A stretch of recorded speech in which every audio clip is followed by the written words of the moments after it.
Hello, welcome to Abidi's Kitchen. Today we're cooking grandma style chicken curry. For this recipe, you will need 3 to 4 pounds of chicken. I have here a farm fresh chicken that's been cut up, washed and drained. Masala for the curry powder, garam masala, geera or ground cumin, ground cinnamon, and ground elichi or what you call cardamom. Now you must have this too included in the masala. This is what makes it grandma style chicken curry. 1 small to medium onion, 5 cloves of garlic, pepper of your choice. You could use Scotch bonnet or green chili. I'm using green chili. Some tomato paste, salt for taste, and potatoes. So I've blended up my onion and garlic and I made it into a paste with a little bit of water, and I'm going to add all of the dry masala powder into this to make the curry paste. Now all of these ingredients can be found at any West Indian store, or you could also find them at any of the Apna bazaars or any Indian or Asian grocery stores. Now you're going to gently incorporate this.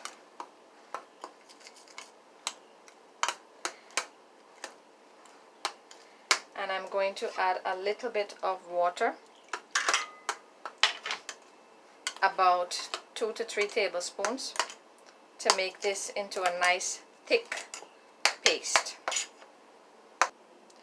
So I've made the curry paste, and now over at the stove I have on here a medium kahari which has been heating up on medium, and I'm going to add 3 to 4 tablespoons of vegetable oil, or any oil of your choice, but vegetable oil goes really well with this. You want the oil to be hot, so this way it's going to cook the masala really well and it's going to bring out those flavors. I'm going to test it. Should hear a nice sizzle, and that I'm going to add all of the curry paste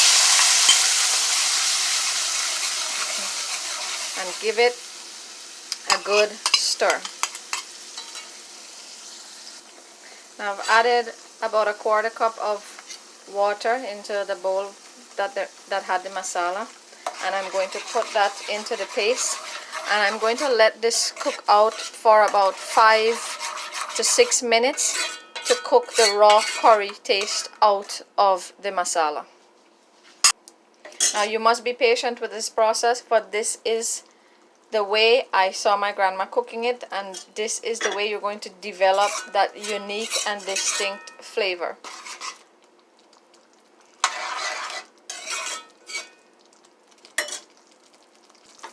So it's been a couple of minutes and the masala has started to reduce. It's still not where I want it to be, so I'm going to let it continue cooking for the remaining few minutes. You want to always give it a little stir so that way it doesn't get burned at the bottom.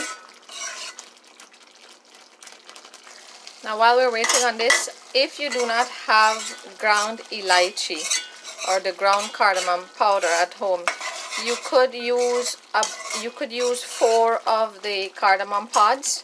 And what you want to do is you want to crush it with a bell now, or maybe something heavy, and add it to the oil before you add the masala. This is also going to give you the same flavor, but I like to use the powder because it incorporates nicely into the masala and you don't have any remnants of husks or anything like that in the curry. Now it's been about 5 minutes and the masala has reduced to half. Now I'm going to let this go for an additional 2 minutes.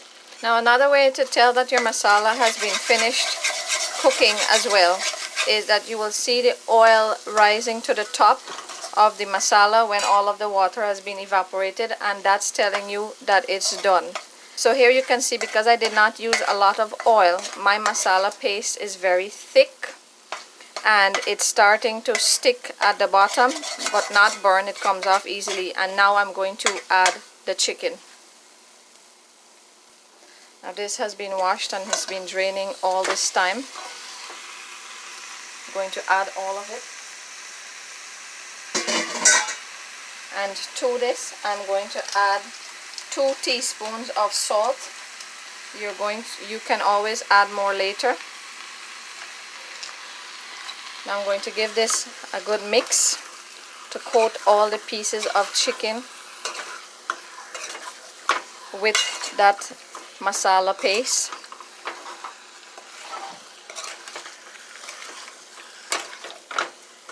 And I'm going to cover this and let it go like this for about 5 to 8 minutes. So it's going to release some of its water. So it's been 8 minutes and I've been checking this chicken and giving it a few turns in between to make sure that it doesn't stick to the bottom and burn, because sometimes the chicken does not release a lot of liquid, so you will have to monitor this. Chicken has started releasing some liquids now, and this is going to help with its cooking, but it's also going to help enhance the flavor. I do not like to add water at this point.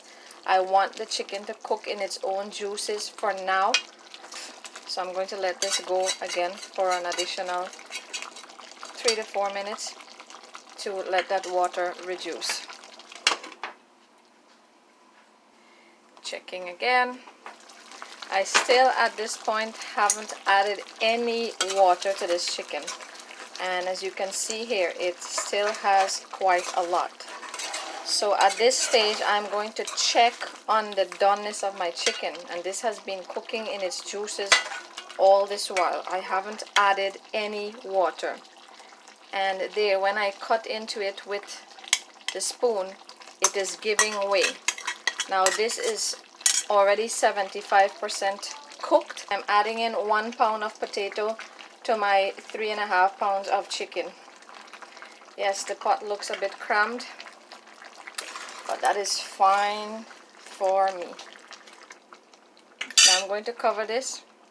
Now once you've added the potatoes, you're going to cover it for 5 minutes for the potato to start soaking up some of those juices. I will not test for additional salt as yet because the potatoes are still raw.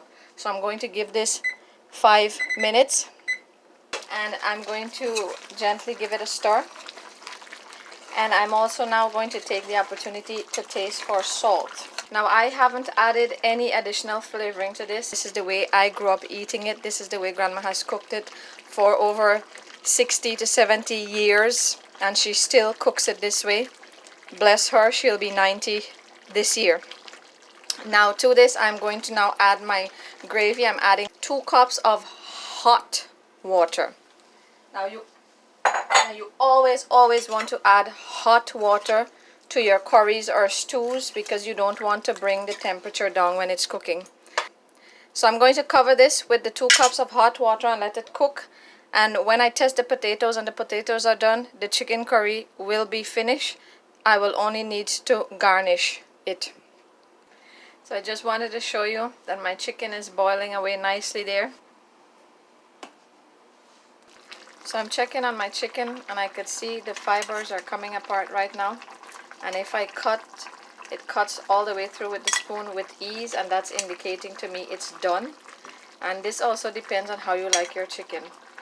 I'm cutting through. As you can see, my potatoes are already done as well. Take a handful of shallots, and I'm going to put it on there. And the final step is I'm going to be adding 1 teaspoon of ground cumin or ground geera into this chicken. I'm going to give it a stir.